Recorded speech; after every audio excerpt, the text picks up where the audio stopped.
on State Route 104. You can see there's some really dark clouds coming in from the southwest, which is in this direction. So looking towards west, you can see a rain shaft down there. You can see that there is clearly a base right there.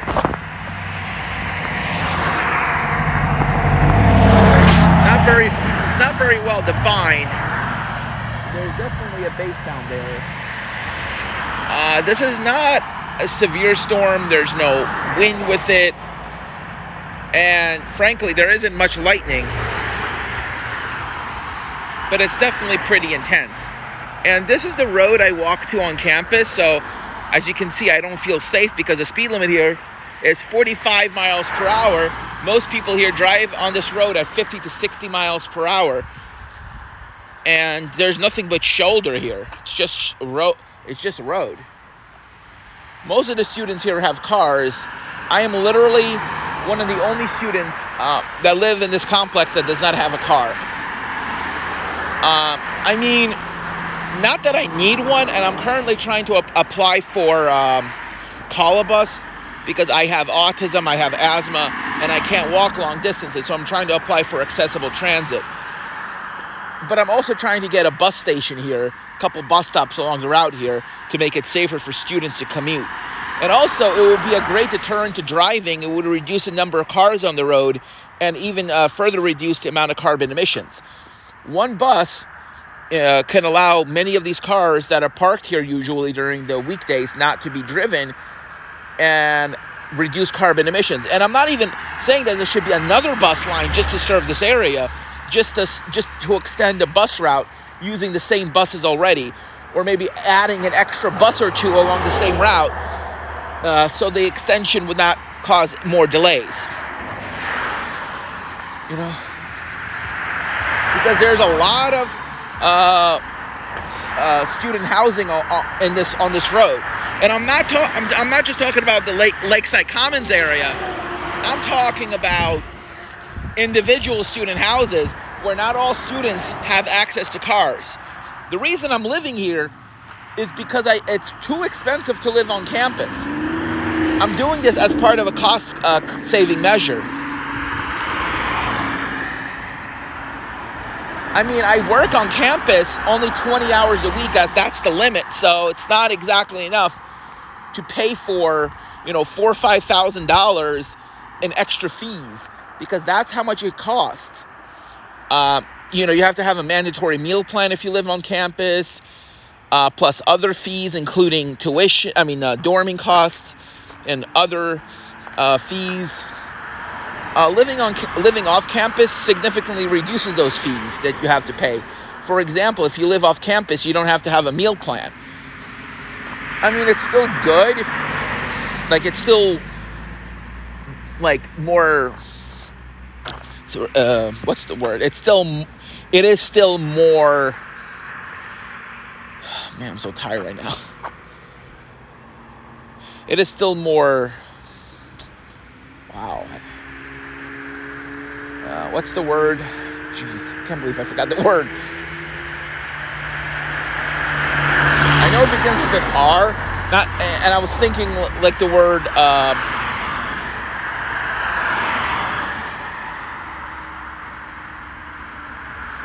I guess economical or.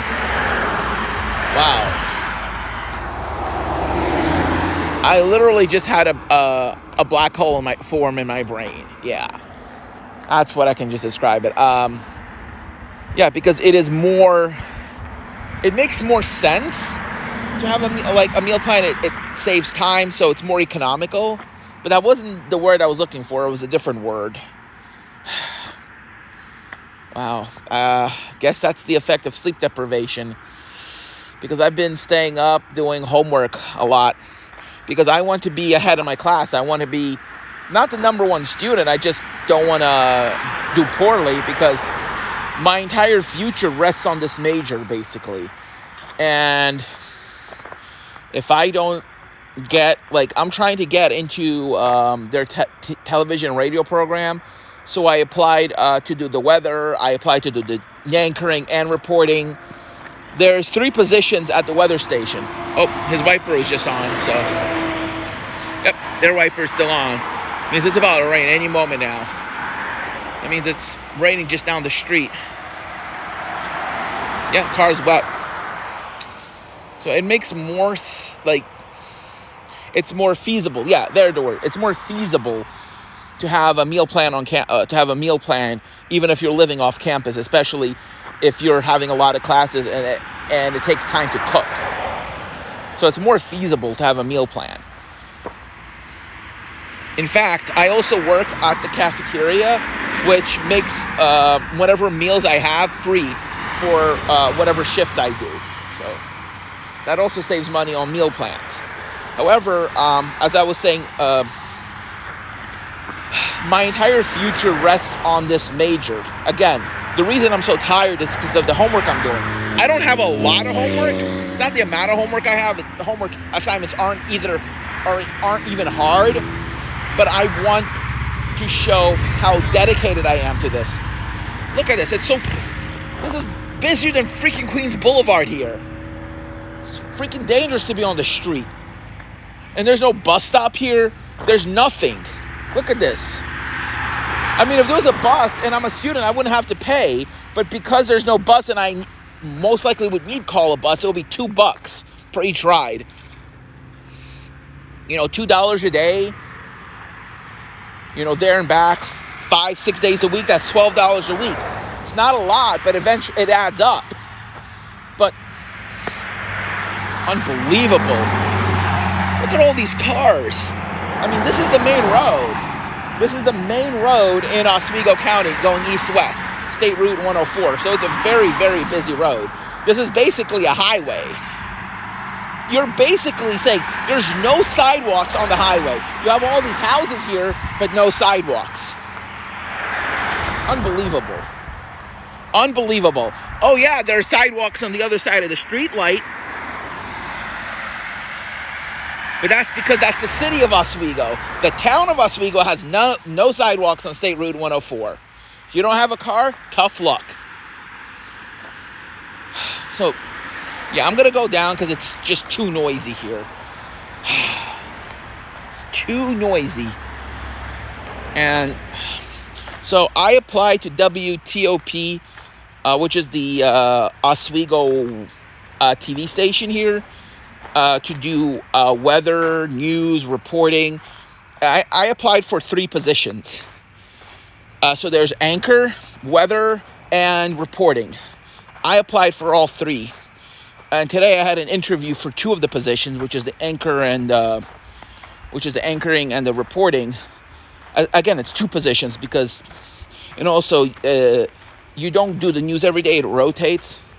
But I came across as very desperate because I told them how I am on the spectrum and how I need this job really bad. Even though it's volunteer, I need this. I said how badly I need this for my resume that I probably most likely screwed up the chance of me getting the gig now. Because, well, I wasn't desperate at first, but when she mentioned that there's 40 applicants and there's only like 14 positions available, and she did point out, the person who interviewed me, that I was a little monotonish at first. Again, that's the autism. And she explained how there's 40 positions, people applying for the position, there's 40. And I also mentioned how last semester I auditioned, didn't get a position. So I was very desperate. So I'm most likely not going to get the job. I mean, I did a really good job presenting. I, wrote a good script. She did say it was a little long though. But I did mention I had a prior broadcasting experience. For example, I do radio once a week at volunteer radio every once in a while for WATD. Gets aired at night. Every Wednesday night, aka early Thursday morning, for a show known as the David Wolfson Show. But I don't do it all the time because often when I'm supposed to be doing the script, when I'm supposed to be calling it in, I'm usually really busy because there's like a 2-hour slot between 11 a.m. and 1 a.m. when I'm supposed to be calling in. Frequently during that time, I have classes or work. So I haven't been able to do it on a consistent basis for a few years. But I've been doing it on and off for 12 years now. This is actually 13 years. I started this in late 2010 when I was in my former teacher's Jack Levangie. He actually used to be a broadcaster. He did the radio, and I'm good friends with another radio broadcaster. So hopefully, once I get my broadcasting degree, if television doesn't work out for me, I might be able to do radio. I know my family's probably watching the stream right now. I know that one viewer is probably my family member watching, as always.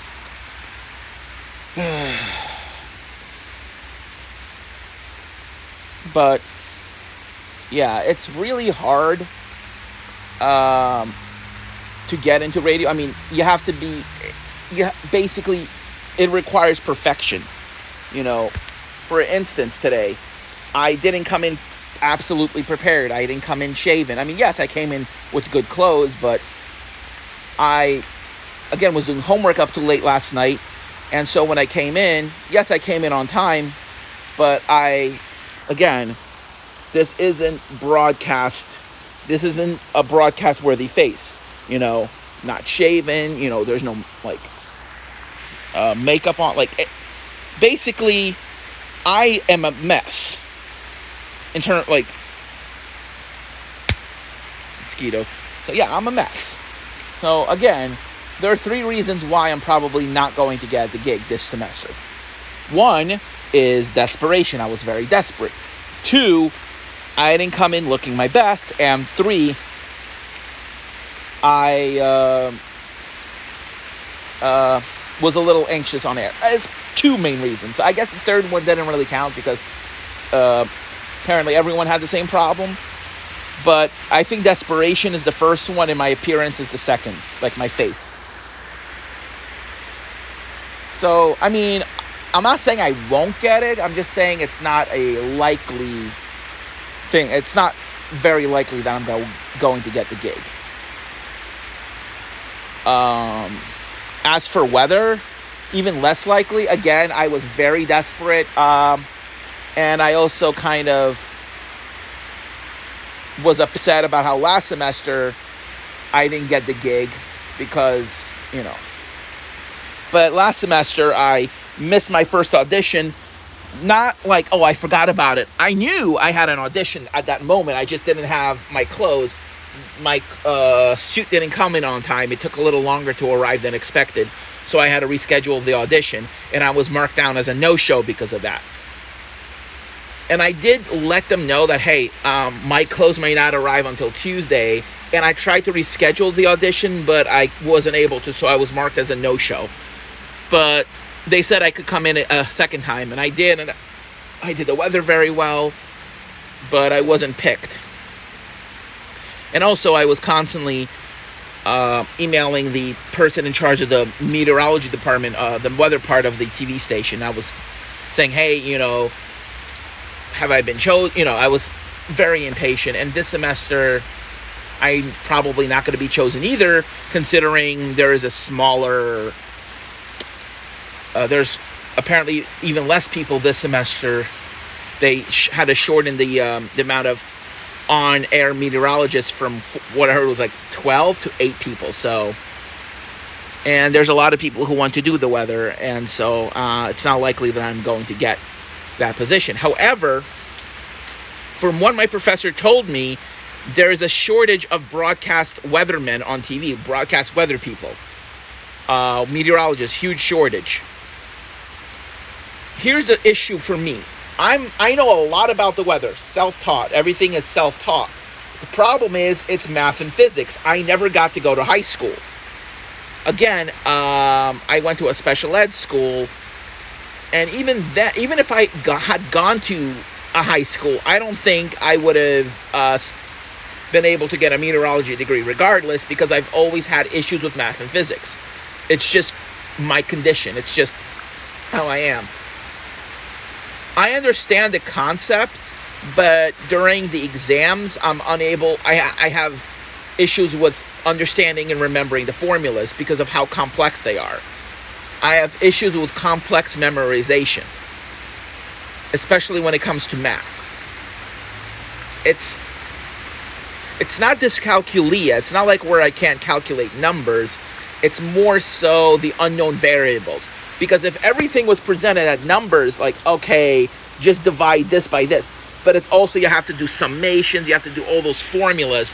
And that is the issue. Like, I would understand the step, but then I can't, like, remember every single step from the back of my head. I would need it, like, on a piece of paper in front of me. And then I'll be like, oh, yeah, that's the formula. For example, I know this one very important formula that most students don't even know until they're in college. It's how to calculate Celsius to Fahrenheit, Fahrenheit to Celsius. So the formula, I would always do it like this. I would just do it by numbers, not by letters. Take the temperature in Fahrenheit, say it's 70 degrees out or 68, you would subtract 68 Fahrenheit by 32. So F68, minus 32, because, 32 degrees Celsius is 0. And then you would divide that value, 68 minus 32, which would get you to 36. You would divide 36 by 1.8, which would get you 20. I've known this since I was 9 years old. Well, actually 10. And it was my babysitter who taught me that formula when he realized how much I loved the weather. And I was only 10. And I never forgot it. I kept on repeating it in my head like clockwork, over and over and over and over again. That's how I remembered. Had I not done that, no, I would have not have remembered it because of my condition. But the only reason I was able to remember it was because of my fascination with meteorology and numbers. Yes, I'm a numbers person, not a physics person. But yet, when I look at a computer model or skew t-plots, I understand the graph. I do. I can read the graphs. I can read maps. No problem. The only problem I have understanding is the actual mathematical concepts. But, I still understand them. It's just how to apply them. Sometimes I have issues because of exams. Anyway, enough talking about myself. So right now here in Oswego, we're getting a heavy downpour. It's been raining like this for a bit. I would estimate we just got about 1/4 of an inch of rain so far. Rain wasn't terribly heavy. It was more of a moderate to heavy shower. Cloud base is pretty high, about I'll say 5,000-6,000 feet at least, maybe a little higher. There's been severe weather today in Mid-Atlantic and the Northeast. Yesterday, Newark, New Jersey had some really bad flooding, and there was flooding earlier today at Yankee Stadium from some thunderstorms that moved through. There's still thunderstorms moving through west of New York City, but they're not as bad as they were earlier today. More showers and thunderstorms should impact the New York City area today and tomorrow, and the system should move out. Looking ahead for the next several days, Hurricane Lee will be meandering its way across the Atlantic, across the tropical Atlantic, just north of Puerto Rico, and then Lee should make that north turn, and that north turn is going to be very, very instrumental in determining where does Lee go.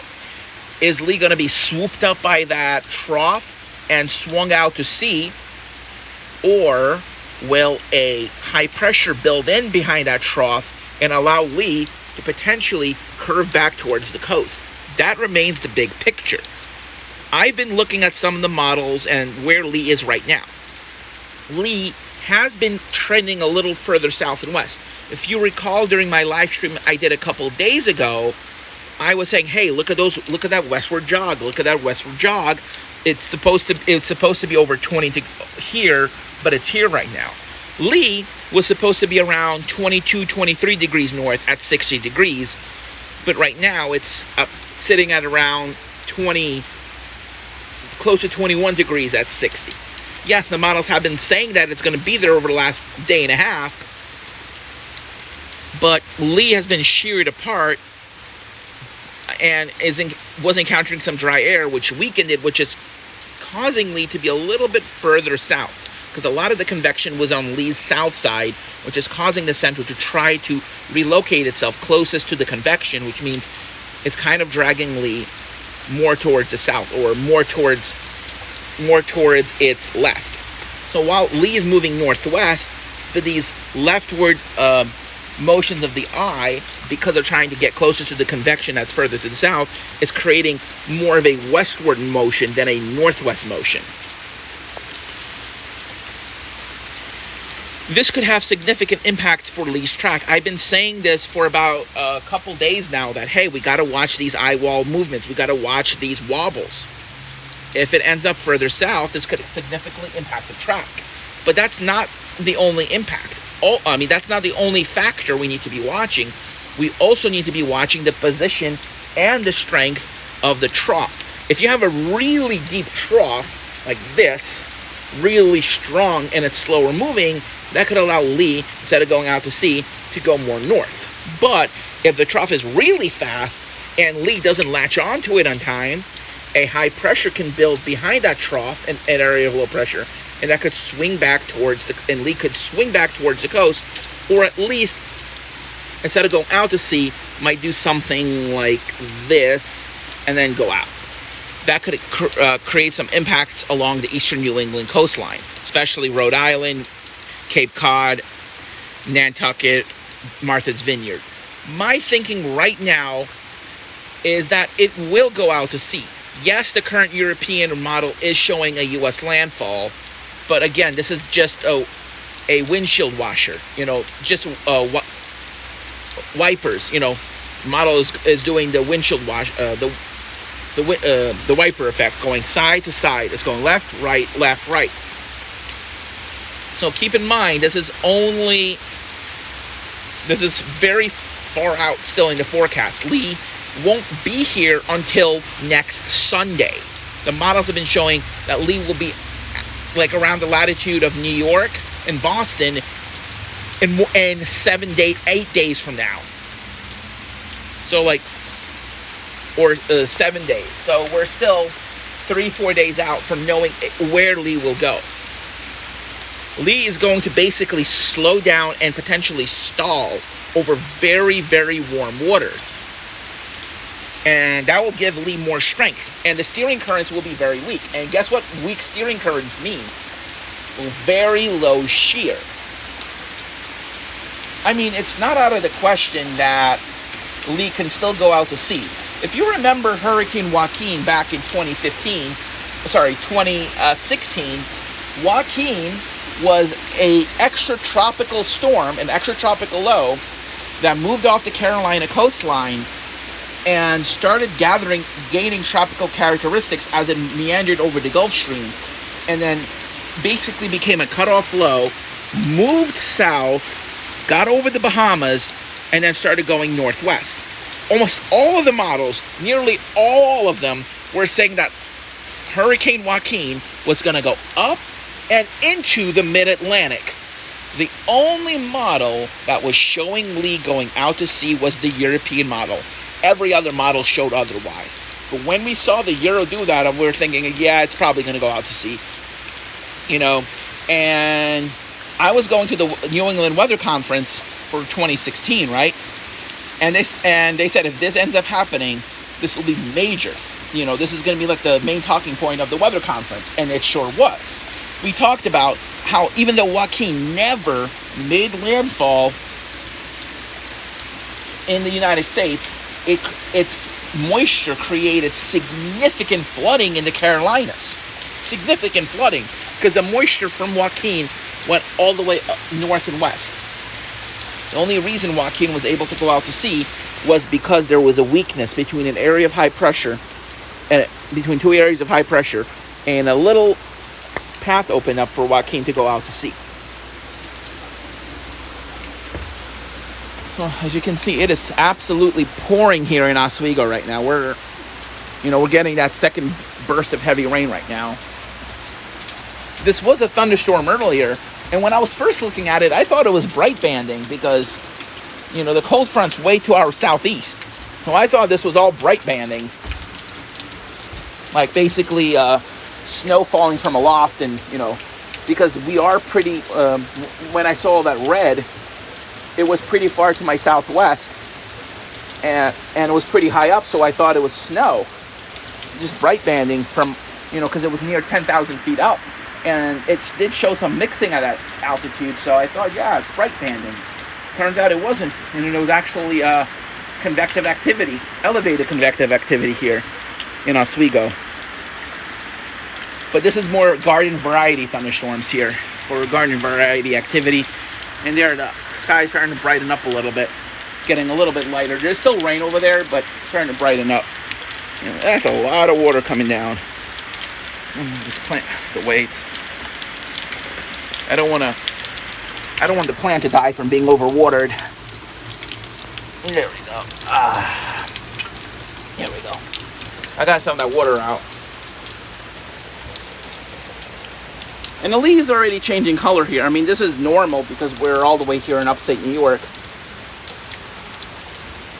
So I'm going in now. I'm going to start my live stream now on my PC about Hurricane Lee.